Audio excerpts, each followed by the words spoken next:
संचार पदयो प्रदीक्षण विधि स्तोत्राणि सर्वागिरो यद्यत् कर्म करोमि तत्तदखिलं सम्भोस्तवाराधनं तच्चरणं वा कायजं कर्मजं वा श्रवणमेजं वा मानसं वा परागं विहितं विदितं वा सर्वमेतत्क्षमस्व। जय जय जय करुणामये श्री महादेव शंभो। शिव शमान दाता नहीं विपति विदारणः लज्जा संधि राजयोग नंदी के अथवार सेवा पूजा बंदगी सभी आपके हाथ। मैं तो कभी जानू नहीं आप जानो विश्वनाथ। पाप हो पाप कर्मा हो पाप संभव है राही नाम पार्वती नाथ सर्व पाप हरो भवे काल हर कष्ट हर दुख हर दारिद्र हर हर हर हर हर हर शंभुकाश विश्वनाथ देवी जय जय। भवानी शंकर वंदे श्रद्धा विश्वास रूपिणम याभ्यां विना न पश्यन्ति सिद्धा स्वान्तस्थ विश्वम वंदे कोटमय वैद्यम गुरु शंकर रूपिणम यवास्थितो हि मंत्रोऽपि चंद्र सर्वत्र वर्तते। कल आपने कथा में देखा कि भगवान श्री राम का माता जानकी के साथ में बहुत सुंदर विवाह हुआ। राजा जनक की महारानी सब लोग बड़े प्रसन्न हो गए और उसी समय राजा जनक ने क्या किया, राजा जनक के और उनके भाई के 3 पुत्रियां थी।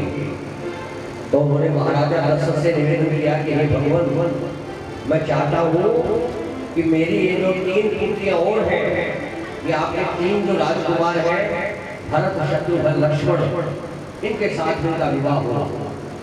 राजा दशरथ बड़े प्रसन्न हुए, उन्होंने हामी भर दी।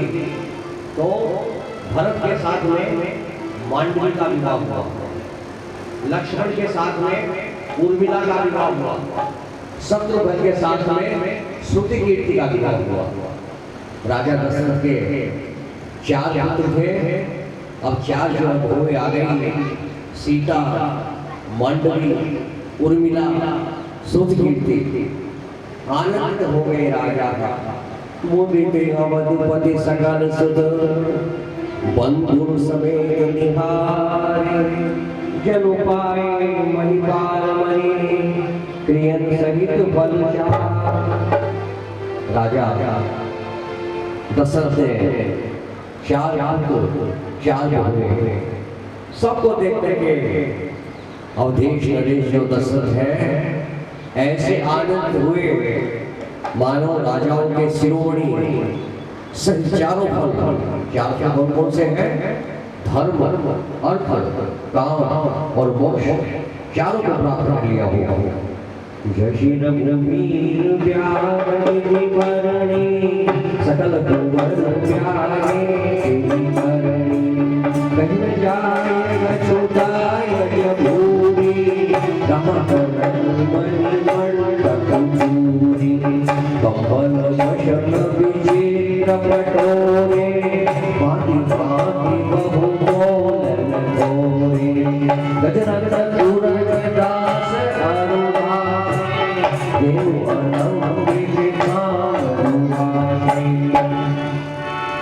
सब पुत्रों को बहु देखकर प्रसन्न होकर आया है। हमारे वाल्मीकि रामायण में, तुलसीदास रामायण में भगवान श्री राम के विवाह की जैसे विधि वर्णन की गई है उसी रीति से सब राजकुमार यानी भरत, लक्ष्मण और शत्रुघ्न 4 विवाह गए हैं। दहेज की अधिकता कुछ नहीं दिया जाती, कितना दहेज दिया है। राजा जनक ने सारा का सारा जो मंडप था वह सोने और मणियों से भर गया है।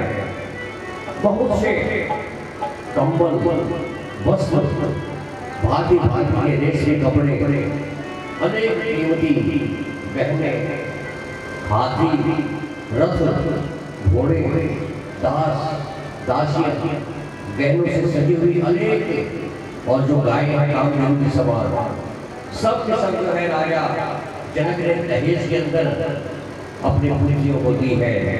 वस्तु अनेक करई मिलेखा, कहीं न जाने मिलेखा। लोक पाए आयो किसलाए, दीन अवधपति सब सुखवाए। दीन जान कनियो के भावा, उबरा सो जनवा सिंहा। तब कर जोड़ी जनक प्रभुदानी, बोले सब बरार सनमाई।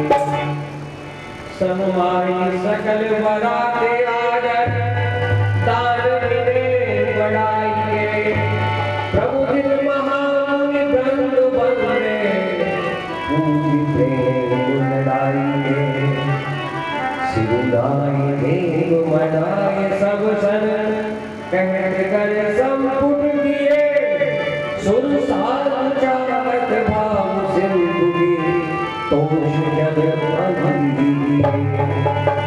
कर जोड़ी जनक बहोरी बंधु समेत कौशल नायको।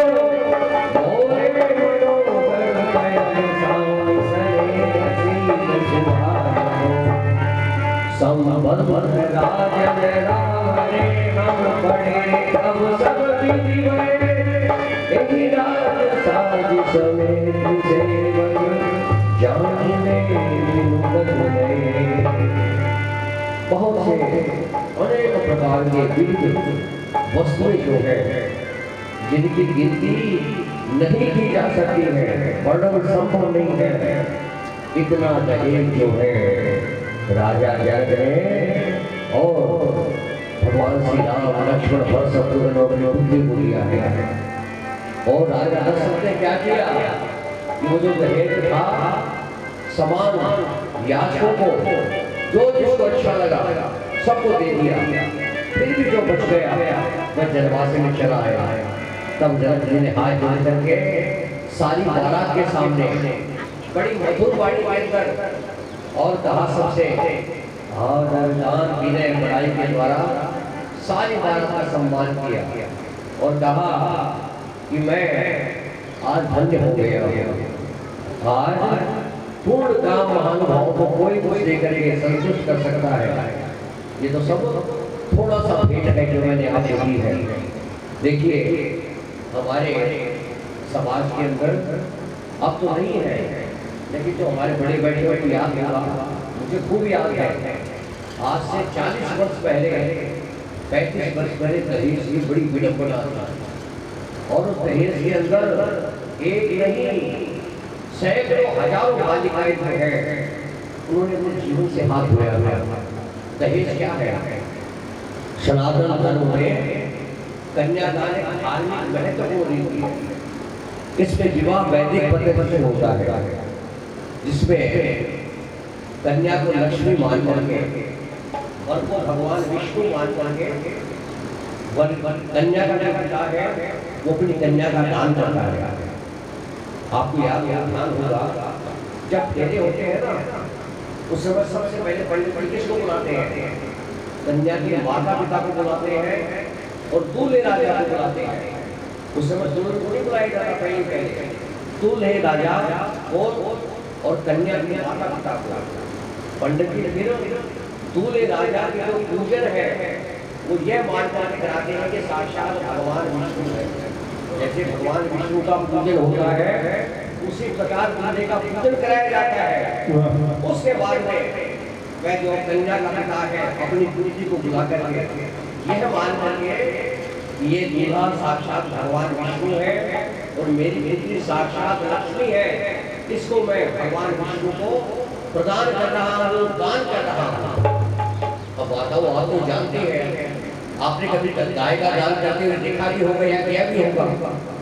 जब गाय का भी दान किया जाता है तो दान करने वाला जो व्यक्ति होता है वह जिसको दान दिया जाता है उसको गाय के साथ साथ में 6 महीने का 12 महीने का चारा देते हैं, उसके ऊपर दक्षिणा भी देते हैं। जैसे जिसकी परिस्थिति होती है, गाय के खुर जो है चांदी के बड़े पैसे वाले सोने के सींग जो है सोने या चांदी के जैसा भी जिसके पास में मठा करके फिर उसको गाय दी जाती है। जब हम गाय का दान करते हैं उस समय उसको नंगी पूछी नहीं भेजते हैं, तो क्या अपनी लक्ष्मी स्वरूपा कन्या को नंगी पूछी थोड़े भेजेंगे? इसलिए यहाँ पे कहा गया है यथा शक्ति अलंकृत एवं सुशोभित कर, अपनी शक्ति के अनुसार। एक व्यक्ति के पास में 50 करोड़ रुपए हैं, कितने हैं? 50 करोड़। उसने अपने बेटी के विवाह में 5 करोड़ रुपए लगाए, तो कितना लगाया? 10%। लेकिन एक पिता के पास में 5 लाख रुपए है, 5 लाख रुपए है, उसने 5 के 5 लाख लगा दिए, तो उसने कौन सा बड़ा है? 5 करोड़ वाला बड़ा है या 5 लाख वाला? 5 लाख वाला बड़ा है। उसने सारा पैसा लगा दिया। इसलिए कभी भी किसी की साथ में प्रतिस्पर्धा नहीं होनी चाहिए। लेकिन ये जो बड़े लोग होते हैं वे जो कुछ करते हैं हमारे मध्यम वर्ग के बच्चे को वैसा करना पड़ता है, और उसी के कारण 30-35 साल पहले ऐसी स्थिति बन गई कि दहेज मांग के लिया जाने लग गया। कोई भी दान मांग के नहीं लिया जा सकता।